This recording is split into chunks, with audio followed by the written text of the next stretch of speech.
Just because you haven't read this in a book or seen it in a movie to tell you it's right doesn't mean it's wrong. Only you know what's right for you. Coming. Get it?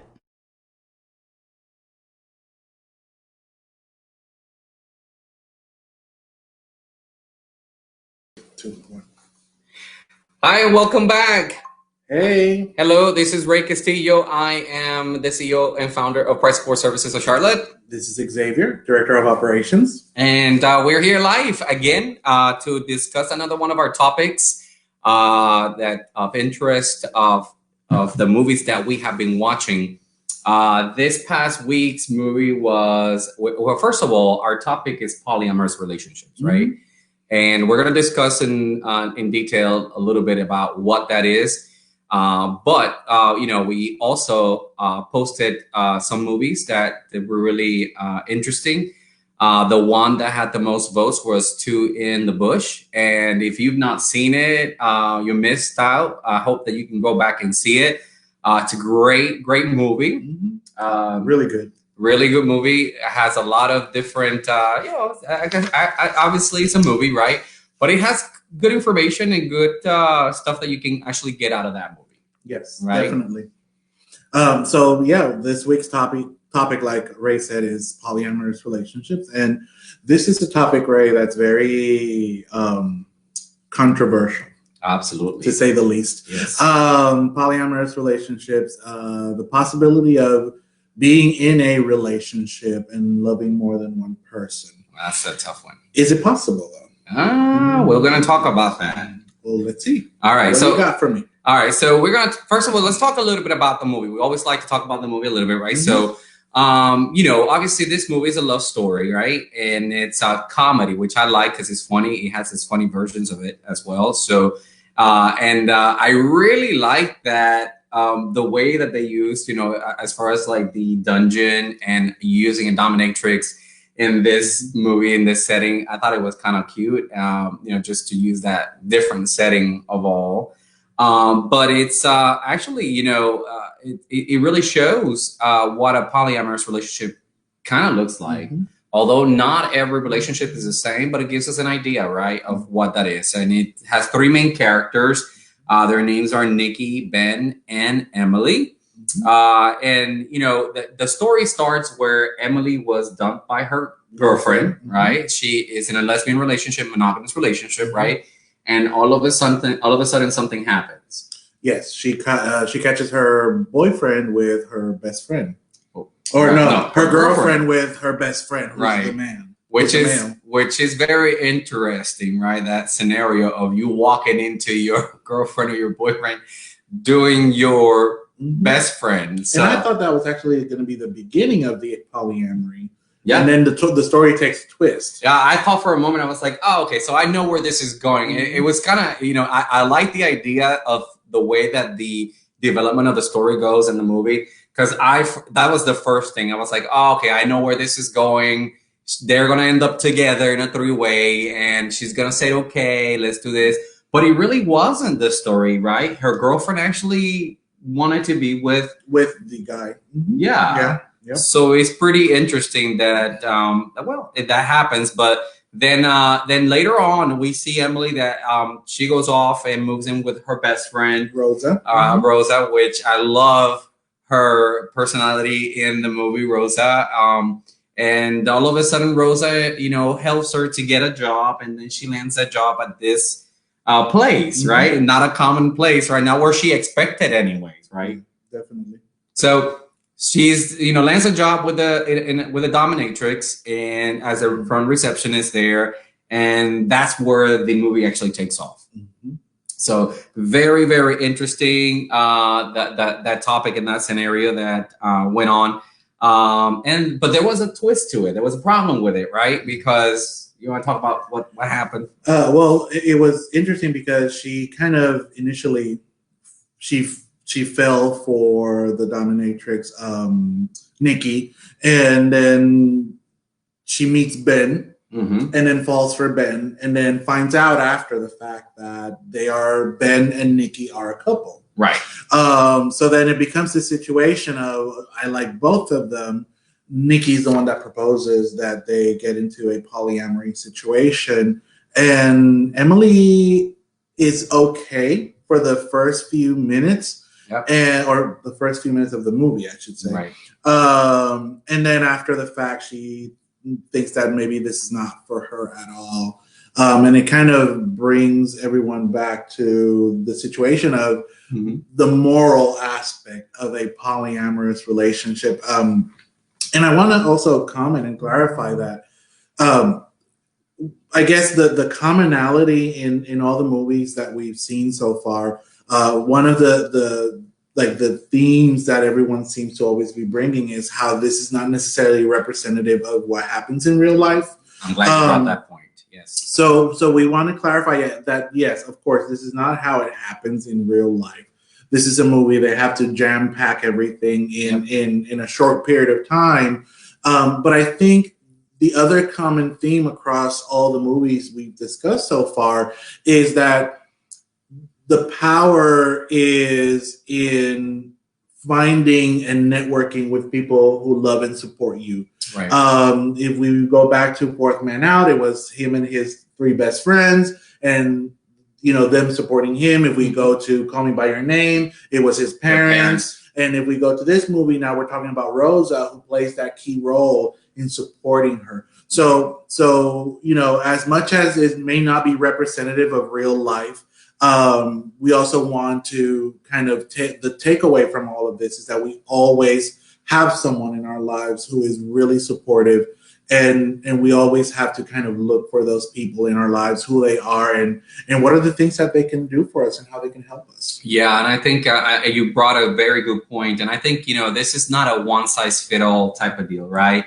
And when we're using movies as a base for our discussion, it's almost just for the purposes of so that we can see, right, how these things play out, right?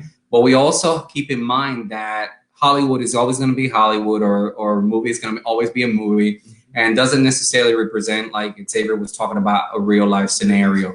We understand that everyone is different. Every relationship is different. Even in a polyamory relationship, not one is the same as the others, right? There are some, and we're going to talk about similarities and things that we have, acquired from the internet and sources, with the best intention. And the reason we're doing this is that we want to kind of bring some normality to these topics, right? Because like Xavier said, this is a hush-hush, one of the hush-hush relationships or types of relationships in our community, but not only our community. We're talking about in general, because this doesn't only pertain to necessarily to LGBTQAI plus community. It's in general. Yeah.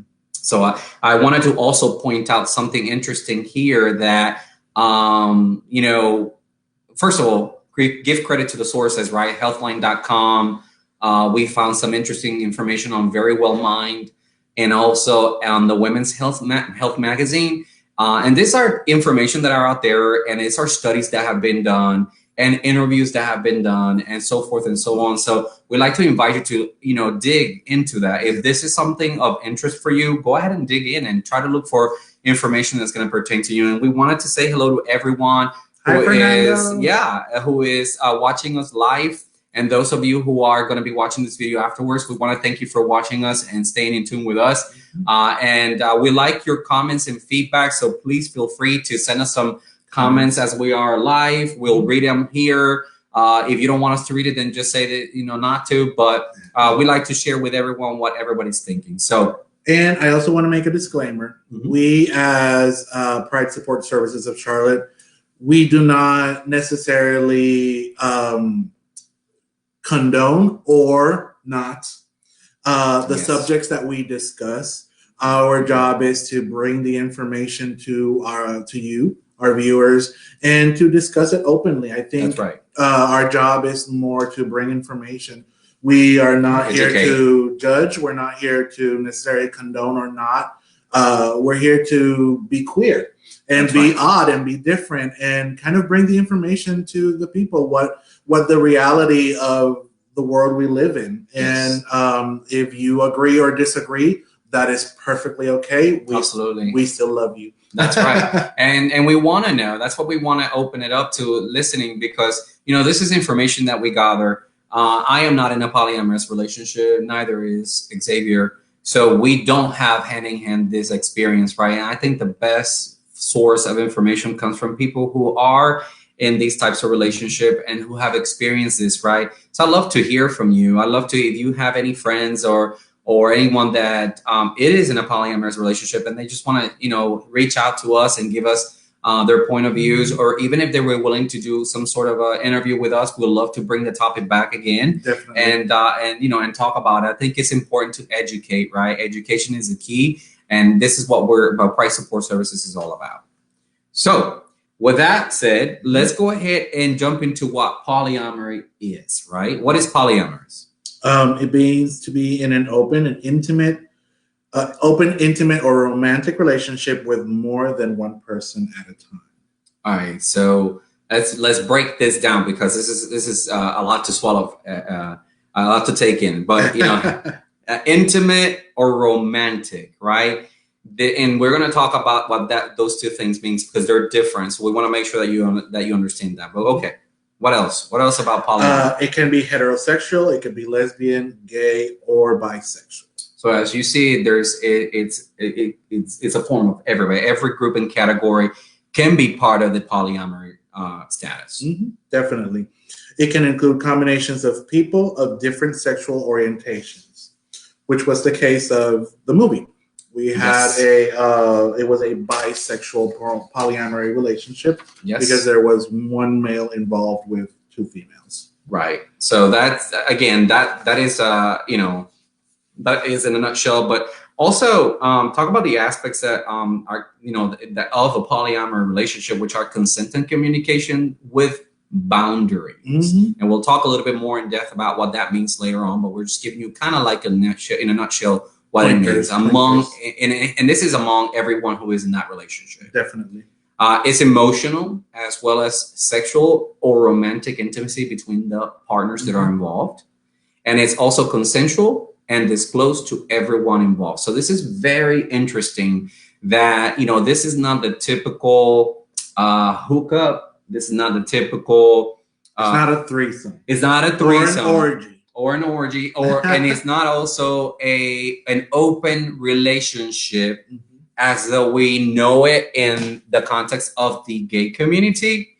Although it is interesting that in a polyamorous relationship could also be open, but we'll talk a little bit about that shortly, about what that means. Yes.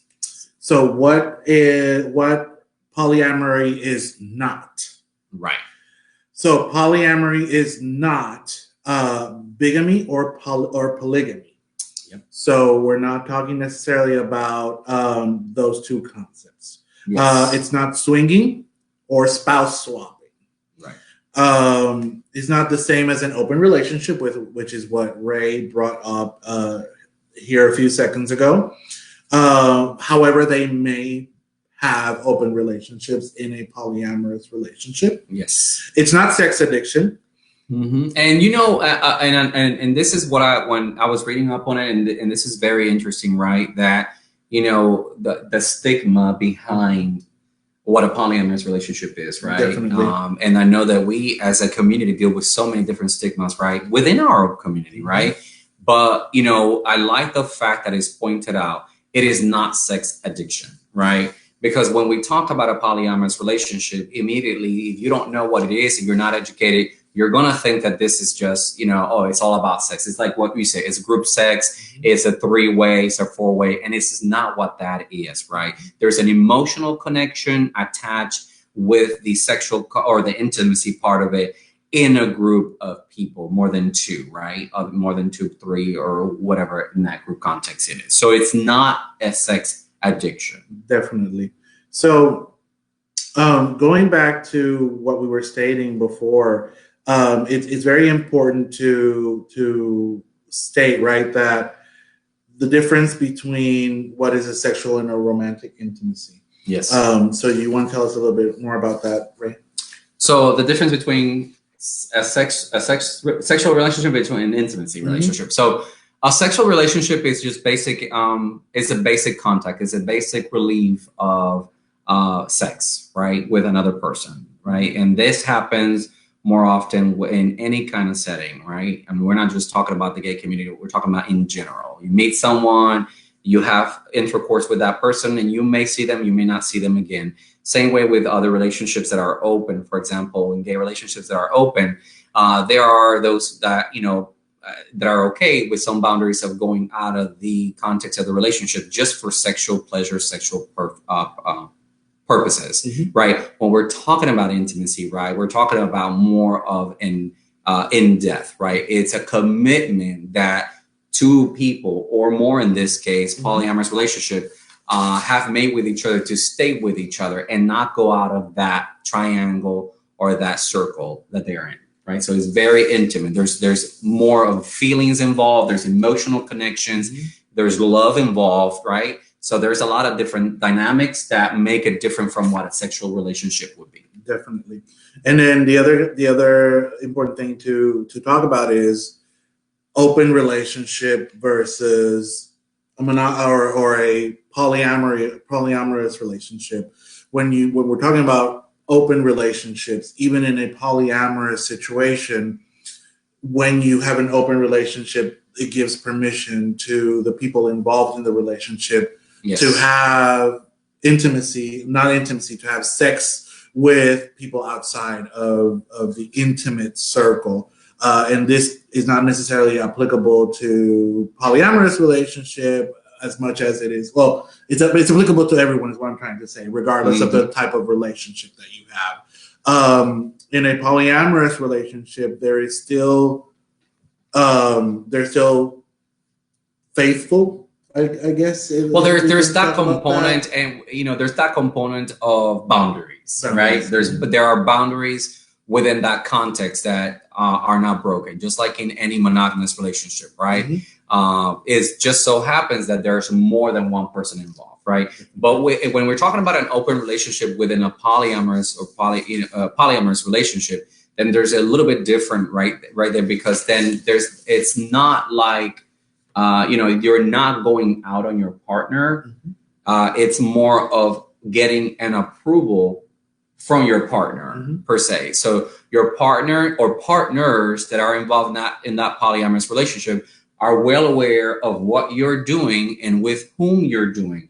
And it's something that is spoken in the circle or in that triangle and sort of approved, right? Everybody has to agree and come to that agreement. It's okay. Now, there are instances where the other partners outside of the polyamorous relationship may always stay away. In other words, that is a relationship outside of that where it's not part of what these two people have, unless they actually choose to bring it in. So the 4 key values in a polyamorous relationship. Yeah, and it's interesting. And again, this information, we got it from the sources, and I thought it was really, really cool to talk about it, right? So some of the 4 key values in a polyamorous relationship, if you are thinking about having a polyamorous relationship or you are already in one and having difficulty, well, this is what we're going to talk about. The first one is trust, right? You must trust one another. Definitely. And again, we might seem repetitive, but this is applicable to relationships across the board. Yeah. It does not matter what type of relationship. Trust is key. If you cannot trust a person or persons or people that you're with, then maybe that's not the right place. Absolutely. And you have to understand how this particular relationship works. It's all about trust. It's all about communication. It's about having that open communication with your partner or partners about what you're doing inside or outside of that relationship. Definitely. The next one is what I just talked about, which is communication. Communication. Really important. We drill on this every single week, I think. Oh yeah. I think as therapists, it's the number one rule. Absolutely. Communication. If you cannot talk about what's happening and you don't feel that you are being heard or that you are able to hear Yeah. the other part, it's going to definitely impact your relationship, whether it's polyamorous or a single relationship. Yeah. Yeah. So it's very important, you know, communicate, talks, you know, what's happening. What are the things that are bothering you? What are the things that, what are the rules? What are the boundaries? Right. It's just like any, I would say, and I would, you know, go back to, it's the same as having a monogamous relationship and talking to your partner or your husband, wife, about what, you know, things that need to be spoken in a relationship, except that you're doing it with more than one person. So open and honest relationship, open and honest and freaking communication is the key. The next one is consent. Yep. All right. And this isn't simply a free for all or to do whatever you want. And this is what makes polyamorous relationships a little bit different. It's that it's not a ticket for you to go out of that relationship and do whatever you want. You know, taking on new partners or engaging in new sex acts and entering new commitments all requires consent from everyone involved, right? So these are things that you have to speak within the group or the partners that are involved in that relationship in order for you to actually be able to do this, right? And we talk about that trust and communication piece, right? That is it's really important to this type of relationship, because if you don't have that, then that means you're not going to be honest, honest, and you're not going to be telling your other partners what you're doing outside of that relationship. So that's not going to work, right? Definitely. The last one is mutual respect. Mutual respect. Talk about that. So respecting other people, including your partners your partner's partner. So mutual respect. So once you have trust and communication, those two principal concepts bring you to consent. You consent, you communicate, you communicate. And once those things are established, then you have to respect those things. That's correct. So you see how these 4 key principles are important in a polyamorous relationship. I think they apply even to a monogamous relationship, right? Definitely. If you are trying to stay, you know, within that relationship context, right? But pretty different from open relationships out there. Really similar, but very different at the same time. So the next question we have is polyamorous right for you, right? So are you thinking about engaging in a polyamorous relationship? Have you thought about that? Is that something that you would be interested, right? Have you talked about that with your partner, or have you not talked about that with your partner, but it's probably in your head? So, you know, a couple things that you want to kind of ask yourself if this type of relationship is right for you. Yeah. So jealousy. How do you deal with jealousy? How are you with jealousy? And it's funny because me and Ray talk about this all the time. I think culturally, and I apologize to my fellow Latinos out there, but I think in general, Latinos, we tend to be a little too jealous sometimes. And we kind of, you know, plant that flag in our territory, and it's like, not up in here, not today. Right. So definitely you have to ask yourself that question. How do you deal with jealousy? Are you a jealous person? Would you, in a situation where you are in a relationship with another person, would you be able to deal with this person with a third person or a fourth person coming into your relationship? And we have a we have a comment. Thank you. And he says, for me, when a couple decide to become polyamorous because something is missing in the relationship and the third person is the glue. Pretty interesting point. I think that's kind of, I don't know how to feel about that. I think it is an interesting point. But that's not always the case. Right. Sometimes we as human beings, and this is something I talk to my patients sometimes all the time, is like as human beings, we are capable of loving more than one person. Absolutely. We just love them differently. Right. And it's not that one person does not give you something, that one thing or the other. It's like, we love different people in different ways all the time. We don't love our partners the same way we love our brothers, and we don't love our brothers the same way we love our parents. There's 3 different types of love. Yeah. You know, we love differently, and I think that when you love someone, you can be capable of loving another person. Now, well, one particular thing about this, and this is what, you know, and I'm not an expert when it comes to polyamorous, but when I disclosure, yeah, absolutely. But it's interesting because, and I would say that I would apply this comment that Chris made to particularly monogamous gay relationships that break monogamy in their relationship. I would take that comment and apply it to those type of relationships because to me, when a person is in a monogamous relationship and then they decide to seek outside of that relationship something, yeah, I could say as a therapist, right? As therapist interview, as a therapist, we try to find what is missing from that person that has gone out of that relationship, right? To see if there's anything that could be that could change to potentially fix that relationship again and restore that relationship, right? And I think it's very important. And I think the more and more I think about it, to the comment that Chris made, it's like, I think when you talk about polyamory, it's not about what's missing, more about what's being added. Right. And they see it from that perspective. Absolutely. It's not that something is missing, which was the case of Nikki and Ben. They really weren't missing anything in their relationship. They just thought that adding this third person into their relationship would be something good for them as a couple. Right, absolutely. And not to mention that, of course, it's hard to put so many different things, like you said, into a movie of an hour and a half. Excuse me. But, you know, the fact that they both fell in love with Nikki, right?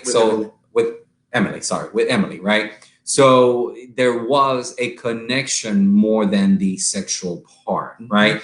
So this is what makes this different. This is where I was going with this whole polyamorous relationship. It's very different when a person or persons decide to include that third or fourth person into that relationship for purposes of being in a relationship, right? It's not necessarily, you know, going out on that partner. So it's interesting, but yeah, a good point, Chris. I think what you said, in my opinion, right, in Ray's opinion, it signifies a lot of the monogamous relationships out there that find themselves going out of their relationship to find something that they perhaps are missing. You're right about that. So yeah, the next question that you want to ask yourself, you know, is this something you both want? Woo, very, very, very important. You got to know, you know, if this is both partners, right? And we talk about communication, right? You have to know whether that your partner really wants this the same way that you do, right? Because what do you think is going to happen if one partner wants it, the other one does not? Yeah, no, that's going to tear up the relationship. It's not like bringing a puppy home. Right. Yeah, no, we're you deal with the puppy. Yeah. You know, it's real human interaction. We're talking about sharing feelings. That's sharing. It's emotional. Yeah. It's not just a sexual connection. It's an emotional attachment to a third person, right? So there's a lot of things to consider whether you both are ready and want something of that nature, right? So it's really important, right? The third thing is, what is your motivation? What motivates you to want to be in a polyamorous relationship? Is it, and this, I think this point goes back to what Chris was saying. Are you feeling limited by monogamy? And again, I think in most, what I've seen and what I've read is like most polyamorous relationships are not about what's lacking between each other. It's about what they can add to the relationship. Yep. And that might seem, guys, that might seem like we're saying the same thing, but really when you kind of have an introspection, it's not the same to be missing something than wanting to add something. Right. When you tend to, when we talk about missing things in the relationship, you're subtracting qualities from your partner. You're subtracting qualities from yourself. When you talk about adding, you're talking about adding things that will improve you as a human being and your partner as a human being. So we're talking about not what are we lacking. It's about what we're adding that could take us here and make us a better person in general. And I wanted to add a parenthesis into this is because, the more, we don't often hear about polyamorous relationships, and I think it's because around the stigma of what people in society say about polyamorous relationships. But I tell you what, when I go back in history, this is not a new thing. Polyamorous relationships exist from the beginning. From the kings having multiple wives, from governors and so many different people having multiple relationships at the same time. So this is not a new thing that has just started. So anybody that is out there listening to us are in a polyamorous relationship, listen, this is not a new thing. This has been for so many years already in there. So we salute you and we respect you, and this is why we wanted to bring it, because part of us is bringing, again, education to our community and people as a whole. So definitely. Another thing is wanting more love and intimacy in your life, which we discussed, right? But like you said, this goes back to adding more, not necessarily replacing, and wanting to see your partner be happy. Now, and this is where I would say we have to be careful, because we don't want to fall in the mistake of, just because we want to make our partners happy, we're going to go ahead and go with it. Make ourselves unhappy. Because this is not what polyamorous is about, right? So this is why we're talking about, you need to think about if this is right for you. Definitely. How secure do you feel in your current relationship? You got to ask yourself that question. Definitely. So shifts in dynamic of trust and intimacy. Absolutely. Again, this is something that if you are not ready for this type of relationship, and you go back to your current relationship, where are you at, how secure you are? Because if you're entering in a polyamorous relationship, both partners have to be very secure of their relationship. Because if not, this was going to happen. There's going to be a shift in the dynamic of trust and intimacy. It's going to bring a lot of problems. It's going to damage instead of, bringing, like you say, adding something that you probably both unintentionally wanted. Right? Definitely. Yeah. And it could be also a slippery slope. Absolutely. Definitely. I say, yeah, if it's not solid. Yep. If there's no communication, if there's no trust, then it's not going to work. It's not going to work. All right. So the other thing that you want to ask yourself, and if this is the right thing for you, is do you enjoy deep emotional connections with more than one person? And this is interesting to ask yourself, because if you cannot handle the one you have and you have issues with that one, you imagine handling two different people at the same time and emotional connections, right? So definitely have to ask that for you.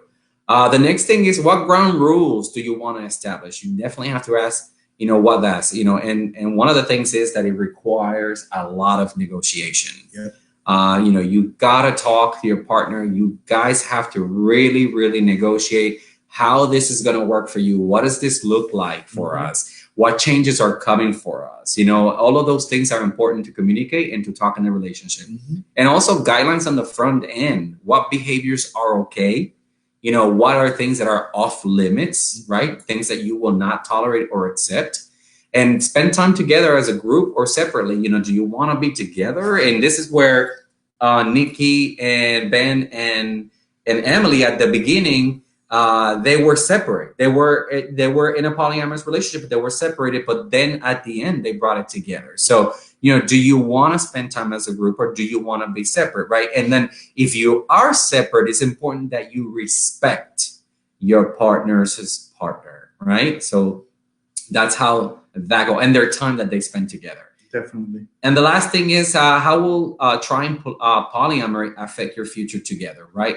Is this something that you're thinking about doing forever, or is this something that is going to be until forever? Until for example, if there's a kid that comes, if you have a kid, will that change anything? Will that change the dynamics of what you think and what you want for the future, right? Will it change if one person can no longer handle the polyamory dynamic? These are the questions you really, really, really want to ask before you actually engage and before you actually think about any kind of relationship whatsoever. Definitely. So we have another comment. He says, Fernando says, this is so complicated. LOL. I understand that sometimes we all have attraction for other people, and it's fine to play. But for me, when this is wrong, it's when one part wants to find another person all the time, like every weekend searching for someone new. Yeah, and going back to what we originally stated, that's what sets polyamorous relationships apart from open relationships. It's not about looking for a hookup every weekend, or it's not about, looking for something somewhere else. It's about, we as a couple have decided that we are where we want to be. And I think one of the good things that the movie does is it brings the relationship of Nikki and Ben and the amount of trust they have. And they're not in an original polyamorous relationship. They were in an open relationship. Correct. Nikki and Ben were in an open relationship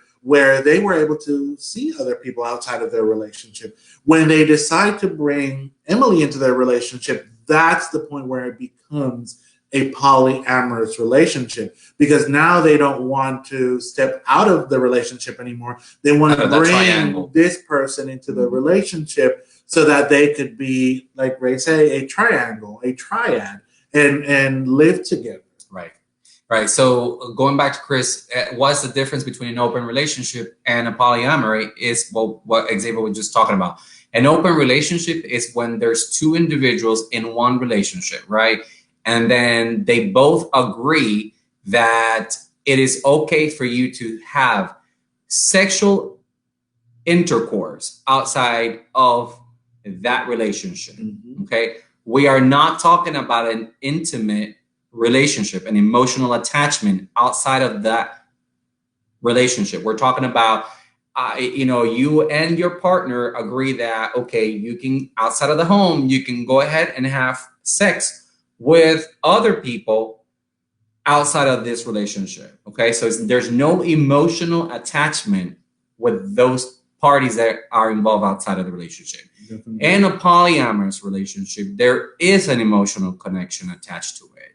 There is love involved. There is not just a hookup. It's not just like for going back to what Fernando was saying. It's not this Friday I'm gonna go and with this one. Tomorrow I meet someone else in Grindr or in any other app, and you have multiple sex with different type of people. We're talking about when you're coming and you're going to see that person outside of your relationship over and over again, and you're developing an intimate relationship that includes sex as well, right? So that is when that becomes a relationship in a polyamorous relationship. And then now where it gets a little bit complicated is that your relationship with your partner, right, can be in a polyamorous relationship, so as long as they know that you're involved with that third person in a relationship and not necessarily mixed together. That's what we were talking about. Let's go back to the movie, for example. Emily had a relationship with Ben, and she had a relationship. Nikki. Thank you. Nikki had a relationship with Ben, and Nikki also had a relationship with Emily, right? And then Nikki and Ben were in a relationship. So you see the triangle, but at the beginning of the movie, their relationship was apart. It was still kind of polyamorous, but they was apart. They knew that they were with each other, but they respected their time together. That's why in some scenes you see that Emily and Nikki are together alone, and then Emily and Ben were alone as well. So it shows you the separation between those relationships, although they're in a polyamorous relationship, the three of them. Yes. When it becomes an exclusive polyamorous is toward the end, when they then join that to be together, right? So that's what happened with that. But let's see. All right. So Chris says, aren't some polyamorous relationships unplanned? I always thought they happen organically. A couple just meets a third person and they both feel an attachment. Yes, I would say yes and no. I mean, it could happen that way where you meet someone and all of a sudden, you bring it on to the home and it grows into a relationship where it fits, your relationship, right? And that could happen that way. But it's not necessarily the same case. You can speak to your partner first and then decide on to, okay, if this is going to work with us, who do we think would fit that category of that third person in this relationship? And then go on, go on that way. I mean, there, I don't think it necessarily has to be unplanned. Yeah. Yeah, it's like Ray saying, yeah, it could happen. I mean, I think they naturally happen organically, but it just depends. Maybe the couple in the base relationship or in the original relationship had already spoken about bringing a third person into the relationship, and then either one can meet the person and then introduce them to the other one, or they can both meet the person and it could happen that way as well. Casey, poly side, explain. I think he's just saying that he's maybe he supports. You're in support of polyamorous relationships. I think that's what he's saying. If you can elaborate. Hey, and if you happen to be on a polyamorous relationship or have experience or want to give some comments and some suggestions on what that looks like, we definitely welcome that. But I think that's about it for as far as the topic. I don't know if there are any other questions. Okay, there's one more comment, and we're about a couple minutes to be done today. But it says, I found interesting in the movie the point of view from the new person in the relationship. Obviously, they have a history and you are building a new one. Yes, right? There is that component of being in that relationship, right? And there was a relationship with, okay, I don't want to get the names twisted again. Okay. Nikki and Ben. There was an existing relationship there, right? Before Emily came into the picture. Mm-hmm. So it is interesting to see that, right? That dynamic, but that's what forms a polyamorous relationship. There was an existing relationship and there's a third person coming to be part of that relationship as well. So that's what makes it different. Yeah, definitely. I want to disclose again, we are not experts in the subject. The polyamorous. We bring the information that we research and read. Yes. Different people have different opinions. Absolutely. And that is perfectly fine. Yeah. And by all means, we don't want to say, right, and I think you said that earlier, we don't want to say that we are in support or we're against, right? We are very neutral here. Our point of view is to bring education, right, on what is out there, trying to bring some sense of normalcy when it comes to relationships. Again, polyamorous relationship is not only a LGBTQAI plus type of relationship. This exists in heterosexual relationships out there, where again, the people can have another relationship outside of their own relationship. Mm-hmm. So we want to make sure that we bring that out there and let you guys know what about that, right? Yes, definitely. So next week's topic. Wow, next week's topic. So we're gonna be talking about lesbian relationships. So it's going to be very interesting. We're going to be just look us up from the point of view of or what we're going to be presenting during the week. We're going to have a video, and then we're going to post 2 movies. And again, please vote. Help us vote. It's important for us because we want to know what you want to know, right? So vote on whatever movie you want us to watch and then discuss here. But next week we do have someone that will be joining us in a discussion, and it's going to be pretty interesting. So we are happy to be doing this. We know that you guys are at home, and we want to bring you the information in the comfort of your pajamas. Yes. So we love you. We are nothing without you. So please continue to support us. Yes. And we will see you next week with our next movie. Yeah. Like us on Facebook. Share us, please. Make sure that your other friends so that we can reach other people. Make sure that that you're able to share these videos with them because it's important, right, to know this information. And also just in a time like this, we want to make sure that everyone knows about us. So also we want to post out the message, please, please, please, please, please stay at home, right? Yes. During this pandemic situation, it's important for you to stay safe. So please, we ask that you remain at home. Only go out whenever you have to. And if you do go out, please be super careful when you're in the out and about and what you're doing. Protect your loved ones, protect yourself is really important in this moment of time. But in the meantime, we continue to bring these things for you. Yes, and I saw that, John, hey, we're about to wrap it up, but you can rewatch it when we're done. So yeah. Thank you so much, guys. Hi to everyone. My son, who was probably watching, he was upset at me because I didn't say hi to him last week. So Cesar, te amo. I love you. And thank you guys. Jessica, my friend Jessica from Florida is watching. Thank you for joining us. Please make sure that you share this video over there in Florida so people in Florida get to know us. We love you. Next week's topic, again, lesbian relationships. We have a guest panelist with us that's going to be talking about lesbian relationships. Don't forget us. And we'll see you guys again next week. God bless. Bye. Take care. Take care. Bye.